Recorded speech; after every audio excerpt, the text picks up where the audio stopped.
So most organizations don't employ a full-time game designer. So how could somebody like me introduce game design or gamification to a learning project? Is there a way to incorporate gamification into a course, like the right way? Yes. It's one of these things where you can always have a go at it. And I was speaking years, a couple of years ago. I spoke to I think it was Chris Duggan from Badgeville, and one of his comments was, "If you add something, it's better than doing nothing." So he was talking about adding leaderboards to something, and he said, you might only engage with 10% of people. That's 10% more than you had before. Yes. As long as you don't alienate the other 90. So I think you can definitely have a go at it. You definitely look at, if you've got materials already, and you've got something set up already, you can just look at the idea of giving people simple virtual rewards for stuff, as long as those rewards have meaning to them. So it's not that you clicked a button reward, it's you have remembered, I don't know, the last 3 things Shakespeare wrote, whatever it is. Yeah. But it's something that has meaning to them. It was a real achievement for them to get, and it sits on a permanent record somewhere. It's not just a badge that when they finish the course, no one ever sees again. It's something that actually has value to them. And I always say, if you're doing this in companies especially, if someone achieves something, it needs to actually go towards their review. It's got to be part of their overall yearly assessment. Mm-hmm. Because there's no point giving it to them. There's no point having a virtual badge on Twitter that has no value. So you can go about it that way. You can have that almost bolt-on side of things, as long as you think about it quite carefully. You can always get platforms that do this. I think Growth Engineering is one that I've seen, which their whole learning platform is gamified, and it has everything. It's built. It doesn't go much further than the leaderboards and points and badges, but it's built in from the beginning. So all the course materials, when you do things, give you achievements for certain things. So you can start thinking about, as you're building materials, how that can link into an overall system. Whether you can maybe, if somebody does something particularly extraordinary on one course, it's registered and socially they're noticed for it. So, and that's another big thing, social. Yeah. Get the social side of things right for them. Okay, so when you're saying things like social, what do you mean?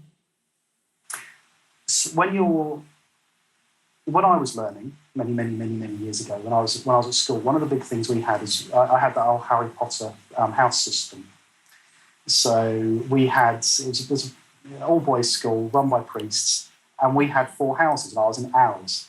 And everything you did at school got you points or negative points, depending on what you did. So as a team, as all through the years, everyone was in one of these teams, just like Harry Potter. And at the end of the year, you wanted to have your house wanted to be the best, you wanted to have the most points. Yes. So there was kind of a self-social regulation where if somebody wasn't pulling their weight, the other students might have a gentle word with them if they were continually doing something wrong. I say gentle word. Boys' school. So, yeah, absolutely.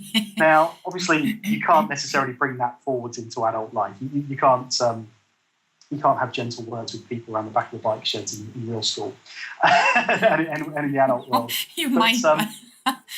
You might, but it has more ramifications. That's true. But the social aspect's really important because you're not on your own. You're in, even if you're doing virtual learning, if you're doing a MOOC or something, you're still with other people. There are other people there.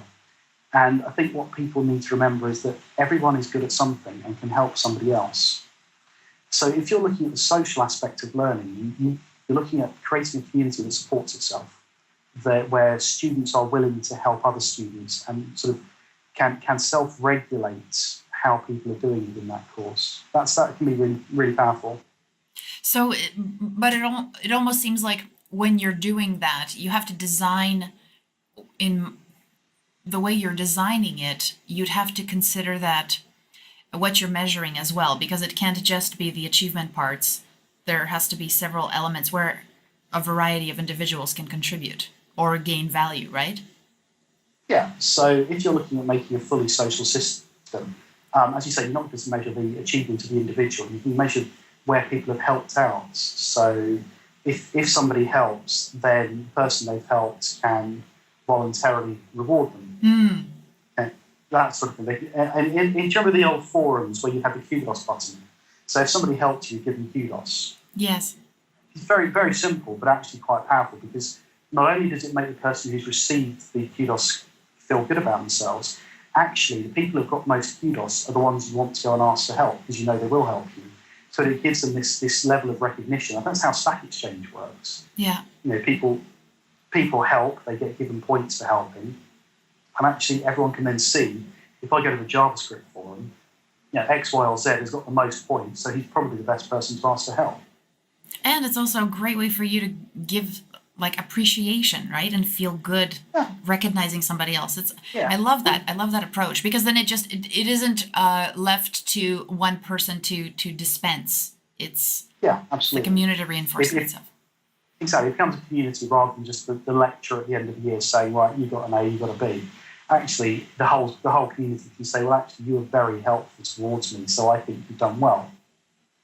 And if you can then build that into the overall score at the end, it's even better. Cool.